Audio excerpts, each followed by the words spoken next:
بسم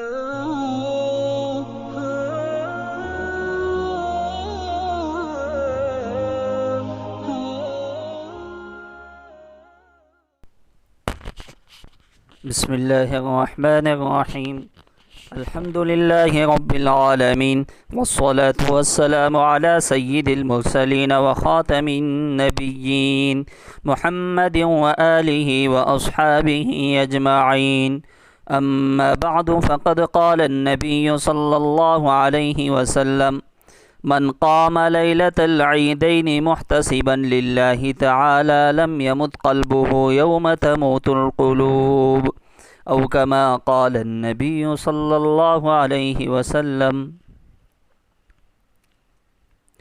معزز سامعین، اسلام نے عیدین کا ہم تمام کو ایسا تصور عطا فرمایا ہے۔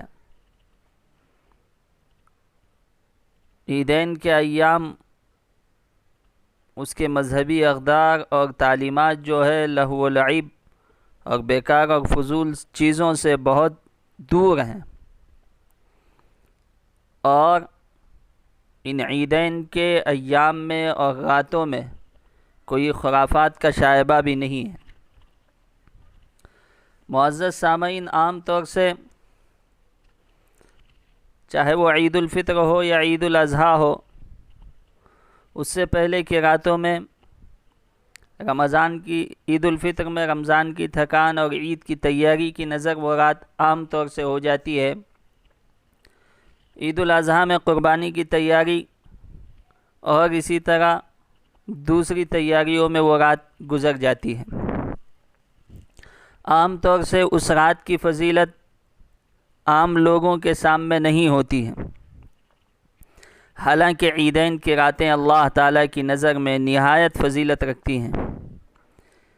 ایک روایت میں جناب محمد رسول اللہ صلی اللہ علیہ وسلم نے ارشاد فرمایا، جو شخص اخلاص اور احتساب کے ساتھ عیدین کی راتیں عبادت میں گزارے، اس کا دل اس دن زندہ رہے گا جب سب لوگوں کے دل مر جائیں گے۔ اللہ اکبر!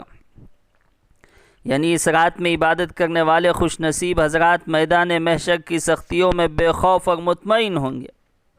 ان کو کسی طرح کا خوف نہیں ہوگا، کسی قسم کی سختی نہیں ہوگی، پریشانی نہیں ہوگی۔ بعض روایات میں آپ علیہ السلام نے فرمایا، عید کی رات آسمانوں میں لیلۃ الجائزہ یعنی انعام کی رات کے عنوان سے جانی جاتی ہے۔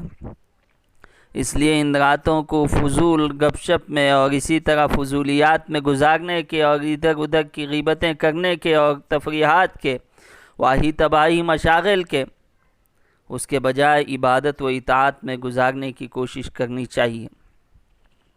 اور اللہ رب ذوالجلال نے جو اس رات میں خوبیاں رکھی ہیں، فضائل بیان کیے ہیں، اس رات کی جو اہمیت بیان کی ہے، اس کے خیر سے محروم نہیں ہونا چاہیے۔ کئی ایک واقعات سے معلوم ہوتا ہے کہ سال میں کچھ مخصوص راتیں انتہائی فضیلت اور بزرگی کی حامل ہیں، جس میں عبادت کرنے والا کبھی محروم نہیں ہو سکتا۔ اللہ تعالیٰ اسے اپنی جانب سے بہت ہی وافر مقدار میں، کثیر مقدار میں خیر عطا فرماتے ہیں۔ تو اس وجہ سے معزز سامعین، کوشش یہ کرنی چاہیے، چاہے وہ عید الفطر کی رات ہو یا عید الاضحیٰ کی رات ہو، یعنی عید جب دوسرے دن آنے والی ہے اس سے پہلے والی رات، اس کو عیدین کی رات کہتے ہیں، عید الفطر کی رات کہتے ہیں، عید الاضحیٰ کی رات کہتے ہیں۔ اس رات میں کوشش کرے، اللہ سے مانگے، نوافل کا اہتمام کرے، تلاوت کرے، کچھ صدقہ کرے، اللہ سے لو لگانے کی کوشش کرے۔ اللہ رب ذوالجلال سے دعا ہے کہ اللہ تبارک و تعالی ہم تمام کو عیدین کی راتوں کی عبادت نصیب فرمائے، اور اللہ تعالیٰ اس عبادت کی وجہ سے ہمارے دلوں میں نور پیدا فرمائے اور ہمارے دلوں کو زندہ فرمائے۔ حق و باطل کی تمیز کی اللہ رب ذوالجلال توفیق نصیب فرمائے۔ آمین۔ وآخر دعوانا ان الحمد للہ رب العالمین۔